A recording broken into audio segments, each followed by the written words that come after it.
with the latest news now. After a beautiful Easter Sunday, something like this to happen, we're just going to be praying. Happening now, a community in shock, where police found inside a Dallas area home and the family connection turning heartbreak into horror. You gave them service, honor, and kindness. Also, a tragedy that shocked the nation and changed countless lives. How the community remembered the 168 lives lost and the message for the rest of the country 3 decades later. We're super excited to have kids. It just was a little bit faster of a timeline to reach that number than we were anticipating. And later in the show, a Wiley ISD teacher thought she was having twins, but a later ultrasound revealed a bigger surprise, the incredible story of triplets. Now, this is the news feed.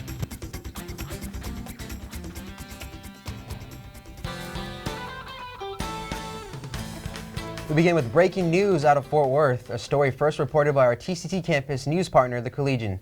Good afternoon, I'm Nathan Vasquez. And I'm Jacine Lehman. A Tarrant County College student shot and killed outside an apartment complex. 2 suspects, one identified, are now in custody. Let's get straight to our Lauren Harper, who's live on the Northeast Campus where students are just now hearing about the arrest. Lauren? Yeah, Nathan, it's a story that's rocking the TCC community. 21-year-old Maddox Garza, a student at Trinity River campus, was found shot and killed late last month. Fort Worth police say he was found in his car with a gunshot wound to the torso, where he later died in the hospital. Now, 3 weeks later, police say 2 suspects have been arrested in connection to his murder. 19-year-old Milton Tobias Wilson is charged with capital murder. He's in jail on $500,000 bond and due back in court next week. The second suspect's name has not been released yet, and detectives say no motive is known as of right now. Now, Garza was set to graduate this summer with a degree in business. Friends and family describe him as kind, loyal, and full of joy. Reporting live in Fort Worth, Lauren Harper, the NewsFeed. Lauren, thank you. Once again, Milton Wilson is charged with capital murder and due back in court April 25th. Police have not released a motive, and the name of the second suspect remains sealed. We'll keep following this case closely on air and online at thecollegian.com.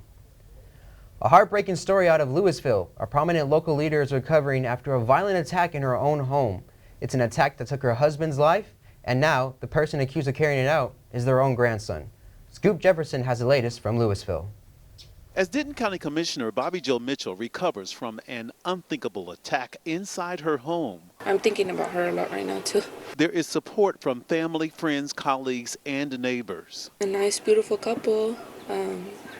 I would never expect for anything like that to happen here. Just before 4 a.m. Monday, Louisville police rushed to their Springwood Drive home where officers heard screaming inside. They found Commissioner Mitchell and her husband, Fred Mitchell, both with stab wounds. He did not survive. Officers also found their 23-year-old grandson, Mitchell Raniker, now facing a murder and aggravated assault charges. He was immediately cooperative with officers and surrendered without any incident. Their children shared this statement saying, "Our wonderful mother is expected to recover. We will provide updates for the funeral services of our beloved father." Bobby Jo Mitchell served on the Louisville City Council for 10 years. She made history being Louisville's first black mayor, serving 7 years. Then, in 2000, voters elected her to the Denton County Commission. Louisville Mayor T.J. Gilmore shared this about her husband. Fred mowed his own lawn.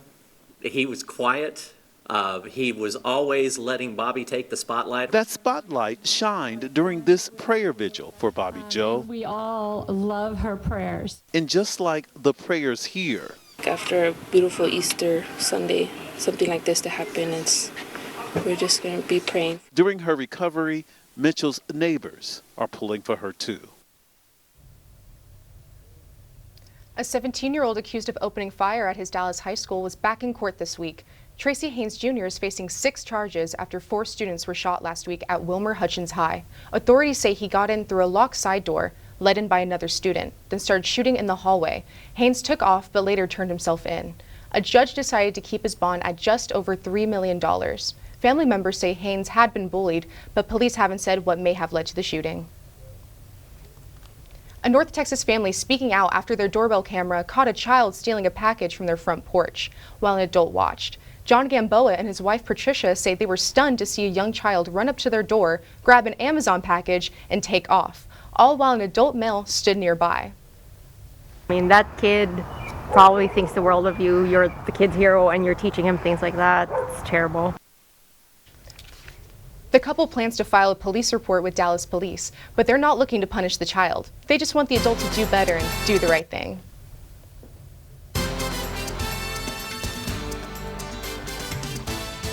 A woman is dead after a fall at a vacant power plant in TCC's TR campus last week. Fort Worth police say officers responded to the old TXU power plant on North Main Street just after 3 a.m. on April 17th. The woman, who hasn't been identified, fell about 50 feet down a shaft and died at the scene, according to the Fort Worth Fire Department. The building, owned by TCC, has been vacant for years. Homicide detectives have been notified, and the case remains under investigation. TCC officials say they can't comment any further while the investigation continues. Tarrant County College students kicked off the week with a burst of energy at the Fall 2025 registration rally. The event was held Monday and Tuesday at the campus gazebo, where students met with career advisors, connected with departments, and explored campus resources. The first 100 students who showed they were registered for fall scored a free TCC t-shirt.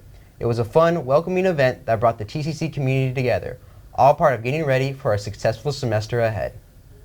Changes are coming to TCC's leadership at Northeast Campus. Jan Clayton, who's been serving as interim president since November, will transition into a district role as vice chancellor of analytics and planning after the semester.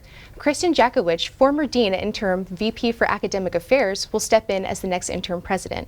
At a faculty meeting on April 18th, Clayton became emotional reflecting on her time in the role, saying, "It's been the professional privilege in my career to get this particular role and get to do this work with you." Clayton and Jakowicz will work together on the transition.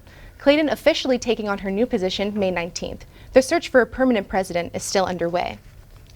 Tarrant County College is a two-time national champion after winning this year's aerospace maintenance competition. TCC beat out 45 teams and took first in 6 categories, including jet engine troubleshooting. Instructor Mike Vittek said, "When they announced second place, I thought we may have this." And we did. 2 of the top industry winners were TCC grads. The man behind the deadly 2019 Walmart shooting in El Paso has pleaded guilty to capital murder. 26-year-old Patrick Chrysius was sentenced to life without parole, on top of the 90 consecutive life sentences he got last year for federal hate crime and weapons charges. Authorities say Chrysius admitted he targeted Hispanic people, killing 23 in the attack. One survivor shared this powerful message in court. Your mission failed. You did not divide this city. You strengthened it. You did not silence its voice. You made it louder. You did not instill fear. You inspired unity. Unity is still hurting, but standing strong together. A grandmother in Austin survived a massive explosion that destroyed the home next door and trapped her under rubble. She's now out of the ICU as officials blame a propane gas leak for damaging more than 60 homes. A terrifying scene at a Central Texas grocery store. A gunman fired shots, then barricaded himself inside. After a 4-hour standoff, SWAT moved in and made the arrest. Incredibly, no one was hurt. Saturday marked 30 years since the Oklahoma City bombing, one of the deadliest attacks of domestic terrorism in U.S. history. 168 lives were lost and hundreds more were forever changed. To honor the victims, survivors, and first responders, a remembrance ceremony was held at the Oklahoma City National Memorial. Former President Bill Clinton, who was in office at the time of the attack, returned to deliver the keynote address. Jen Sullivan shows us how the community came together to reflect, remember, and heal. 30 years ago, Lord, was truly a dark and evil day. Chaplain Teddy Wilson remembering the horrific bombing in Oklahoma City. He was one of the many emergency responders who rushed to help. 10 a.m., just 1 hour after the murderous blast, the living dig their way out of a cement tomb. Evacuating downtown Oklahoma City. One big boom. On April 19th, 1995, a rental truck filled with bombs exploded outside the Alfred P. Murrah Federal Building. 168 people were killed. 19 of them were children in the building's daycare center. Hundreds more were injured. On the day that it happened, you think it's the end of the world. It feels like it's the end of the world. Edie Rains lost both her sons that day. 3-year-old Chase and 2-year-old Colton were at the daycare located on the 2nd floor of the federal building when it was hit. Her brother, a police officer at the time, found their bodies. 30 years later, it's still the worst act of homegrown terrorism in the nation's history, according to the FBI. An act of unimaginable violence that changed our city. Saturday, hundreds of people gathered for a service to remember those who lost their lives that day. Former President Bill Clinton, who was president at the time, sharing his thoughts. In the end, it brought out the best in America. First responders, doctors, nurses, construction workers from all across America put their own lives on hold and showed up here.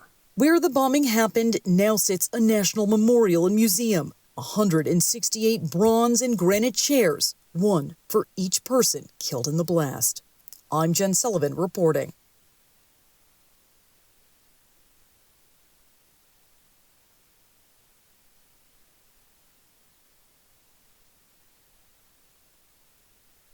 Who is Tarrant County College?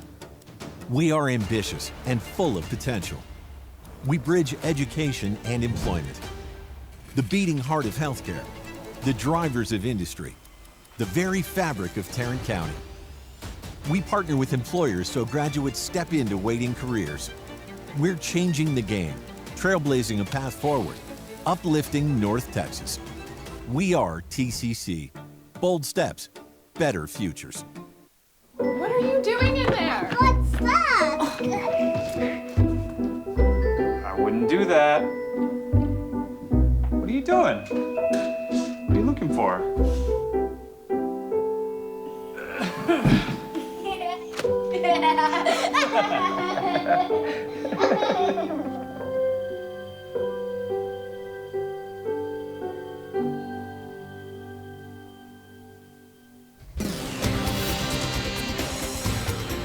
With the latest news now, the news feed continues.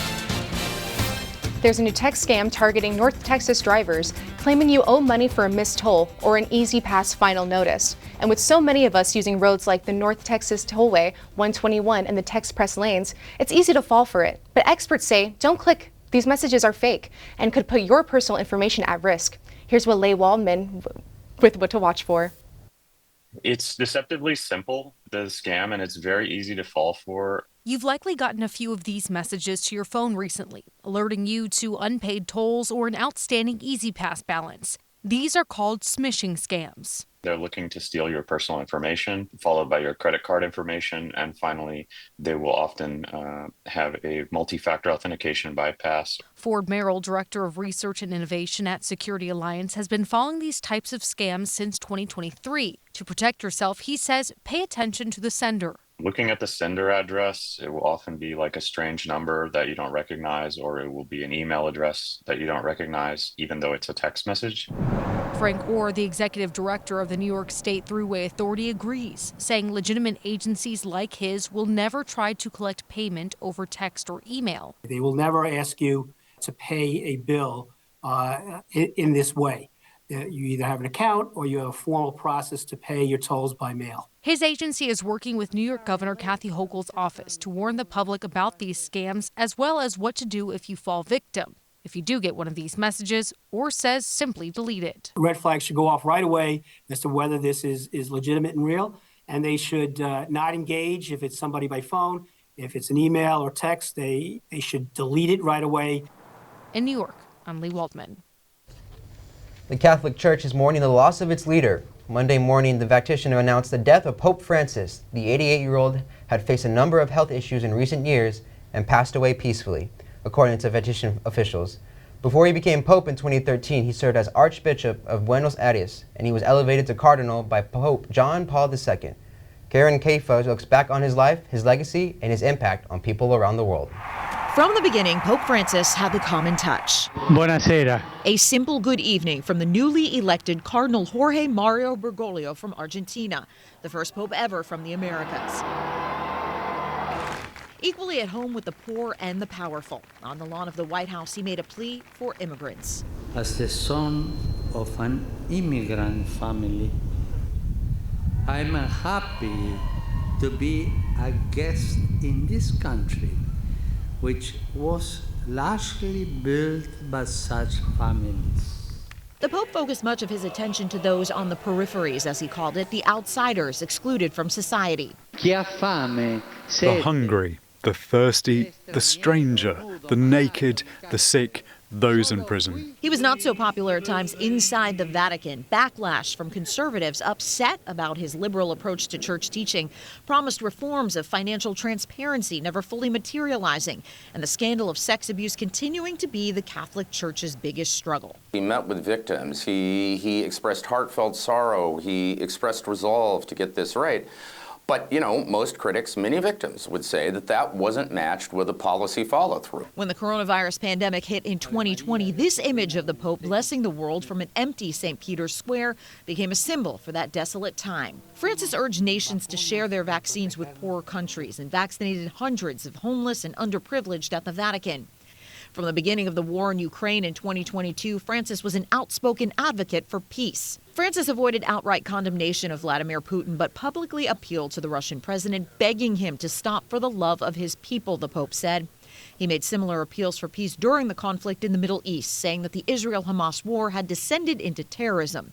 He insisted that war is always a defeat and said self-defense that is not proportional is immoral. Francis's most important message was one of fraternity, that we are all brothers and sisters despite our differences.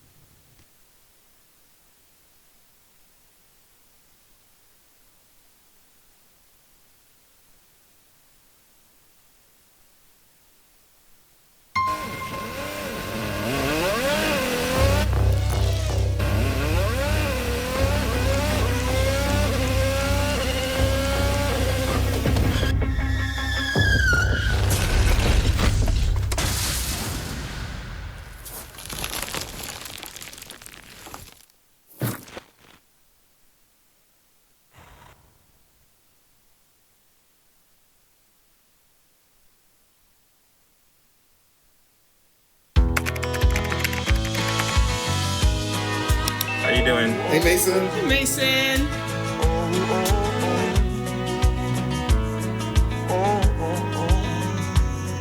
Thank you. A place to make my own. A place that I call home. This place that I call home. I tell my son, I love you every single day. I love you. Now, my dad has never said that to me. Not because he doesn't love me, but because culturally it wasn't comfortable for him. Now that he's a grandfather, he says, I love you to my son every time he sees him. My advice to all the fathers out there, forget the cultural restrictions. They grow up way too fast for you to waste even a single precious moment. Hood County residents are cleaning up after Saturday night's severe weather, and for one family, the days after is even harder to take in. You know, I didn't know what to expect coming back today, you know, when it's sunny and blue skies out, but, you know, it's even more devastating to look at today than it was last night. Chad Hideki and his family huddled in a safe spot as hail fell and sirens blared. After the storm, he checked on neighbors, including one woman escorted to safety by a firefighter. Hideki says this is the closest they've ever been to a tornado, and while the damage is tough to see, the community response has been strong. It's a stormy start to the weekend across Dallas-Fort Worth. A quick look at our storm team forecast. Today, expect mostly cloudy skies with scattered storms in the mix. We've got a 40% chance of rain, south winds at 5 to 15 miles per hour, and a high around 85. Saturday looks similar. Still cloudy, still stormy, still a 40% chance you'll need that umbrella. Sunday, a little sun breaks through, only a 10% chance for a stray storm, and a high of 85. Talk about a close call, and it was all caught on camera. A woman pushing a stroller steps over a manhole just seconds before it explodes. Jeremy Roth shows us in today's Take a Look at This. A woman and two small children are lucky to be okay following a terrifying close call in New York that saw them avoid a violent manhole explosion by mere feet. This is what's left of the spot along the Poughkeepsie sidewalk where surveillance video showed the woman, who was walking with a small child while pushing a stroller, stepping over the manhole cover right before it suddenly erupts in a blast of concrete.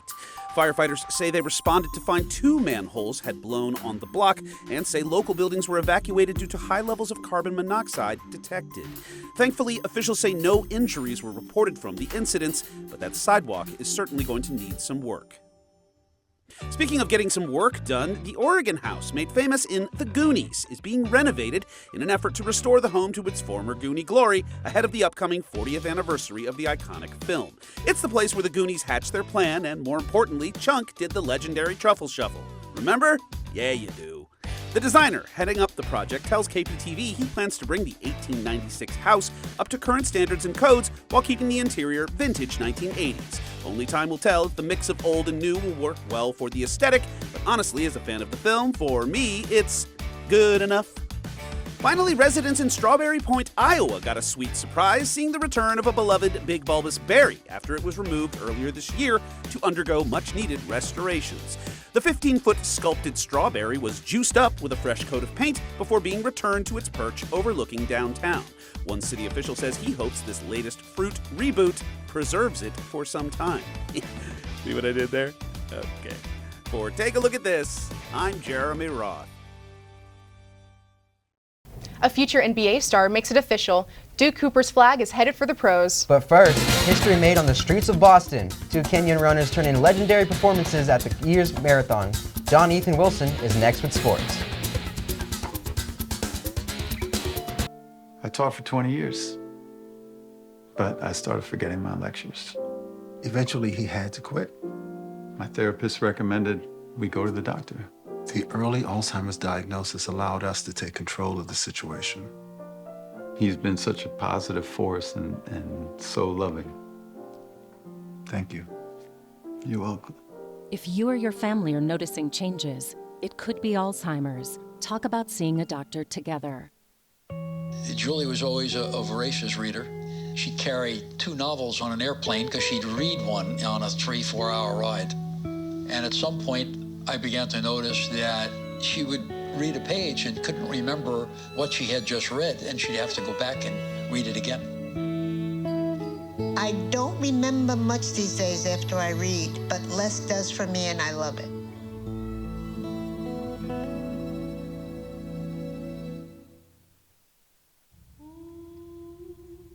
Hey, boss. Okay? I said I'm fine.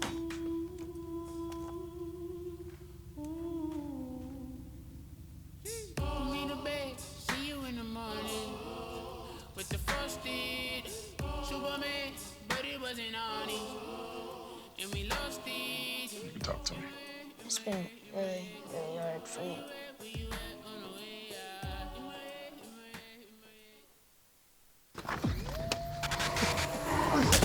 Multiple studies have shown that marijuana can slow both driver reaction and response time, which can be really dangerous. He's here. He's here. Wait. What? I can't drive. Why? My. Oh.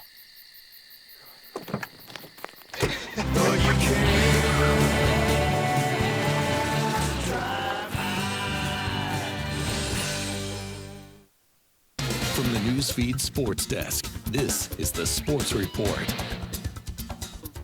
Welcome back. We're kicking off sports with a big day in Boston and a huge showing from Team Kenya. At this year's marathon, Sharon Lokiti broke the women's course record, finishing in 2 hours, 17 minutes, and 22 seconds, and taking down the 2-time defending champ, Helen Obiri. On the men's side, John Career pulled away around mile 20 and never looked back, winning with a time of 2 hours, 4 minutes, and 45 seconds. Both victories put an exclamation point on an already iconic race. One of college basketball's biggest names is officially headed to the NBA. Duke freshman Cooper Flagg announced on social media he's declaring for the 2025 draft. The 18-year-old is widely expected to be the top pick after a standout season with the Blue Devils. Flagg racked up 5 National Player of the Year awards, even though Duke came up short in the title hunt. The school shouted him out online, saying, "League next, Duke forever."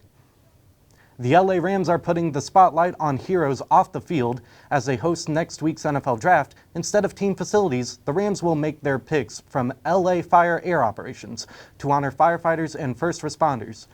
It's a tribute following this year's devastating wildfires that killed 29 people and burned nearly 60,000 acres. The team's also donating close to $2 million towards relief efforts. The draft kicks off April 24th. The Dodgers just got a little bigger. Shohei Ohtani and his wife Mamiko welcomed their first child, a baby girl. Ohtani shared the news Saturday with a photo of tiny feet, and he's currently on paternity leave.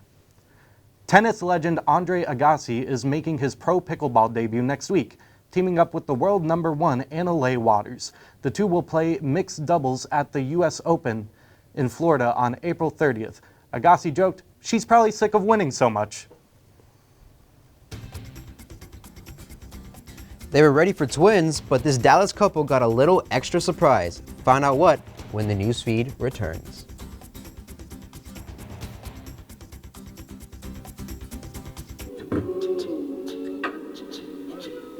Man, it's lonely. Like, going through life lonely. There is the therapeutic aspect of music, just expressing how you feel. I'm going to talk to Howie about his feelings, make it into a song.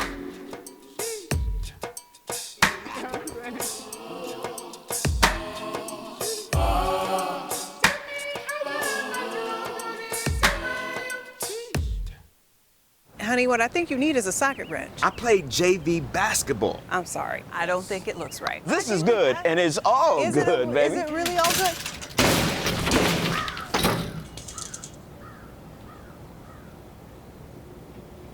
If you love me enough to routinely test your handyman skills, not to mention the strength of your marriage, then of course you'll visit nhtsa.gov/therightseat to make sure I'm in the right car seat. I'm gonna call my dad. I taught for 20 years, but I started forgetting my lectures. Eventually, he had to quit. My therapist recommended we go to the doctor. The early Alzheimer's diagnosis allowed us to take control of the situation. He's been such a positive force and so loving. Thank you. You're welcome. If you or your family are noticing changes, it could be Alzheimer's. Talk about seeing a doctor together. Every day, thousands of kids start vaping. And I can't let this happen to my kid. So if you want to talk to your kids, you have to get it trending.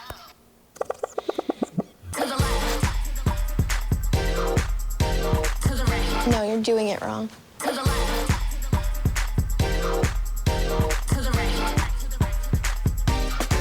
Let's go. Can we talk? Yeah, what's up? Visit talkaboutvaping.org for tips on when and how to have the vape talk. Hey, boss. Okay. I said I'm fine.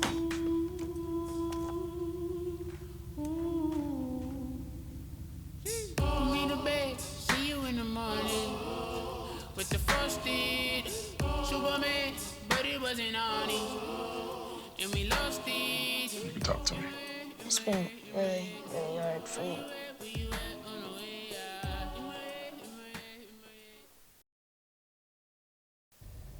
Whitney Carreras is a Wiley ISD teacher, and earlier this year, she and her husband Tom got the surprise of a lifetime. At first, they thought they were having twins. They even read a book to prep, but what they learned in a follow checkup revealed. The ultrasound, and we're sitting there with the technician, and she goes, okay, there's one baby, okay, there's two babies, oh, there's three babies. And me and Tom were like, are you sure? Last time you said it was like, two. Last time you said it was two. Whitney gave birth to 3 healthy boys, Oliver, Caleb, and Bennett, late last month at Baylor University Medical Center in Dallas. The family of 5 is doing great and getting used to life with 3 times the love. And that is all we have for you this afternoon. Thank you for tuning in. We'll see you next week at the same time. Have a great weekend.